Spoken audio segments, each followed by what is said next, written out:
Labour say they want to spend £28 billion on green investment. The government, the Chancellor, says that could be a big problem for their fiscal rules. Who is right? Well, let's just have a look. We'll start with the big story here, which is the state of the public finances here. You can see that we spend a lot of money, that bar at the bottom there, £1.2 trillion a year. We bring in terms of taxes, the government does at least £1.1 trillion. You can see there's a gap between the two of them. Look at that gap. What's that? That's the deficit. That's where we have to borrow potentially to make the sums add up. But if we just kind of have a look at what's behind each of these bars, look at taxes. Most of that's income tax, VAT, corporation tax and other bits and pieces. When it comes to spending, which is the bit we want to focus on here, you've got welfare, you've got health, you've got education. They're very big indeed. Net investment, look, I'll just highlight it. It's this slice here.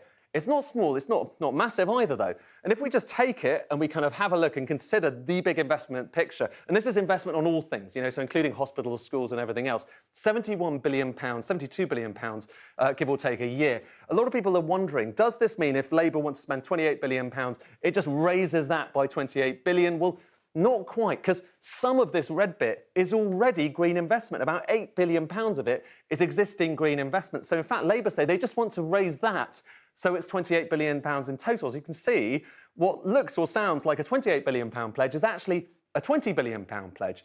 But all the same, it does make an impact. And if you look at the big picture for investment, you kind of see that, but it may be not quite what you're expecting.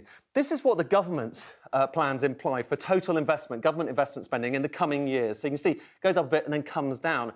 The Labour plans, if you assume they're all going ahead, look, it's different, but it's still coming down. So not coming down quite as quickly, but nonetheless, it is coming down in terms of total investment.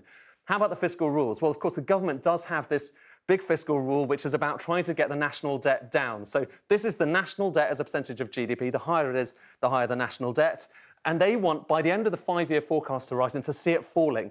And if you look really closely, you can maybe just about make out that that dashed line is slightly going down. What would the Labour plans imply? Well, this is back-of-envelope stuff, OK? But here's what they might well imply. That line going up a bit rather than down a bit.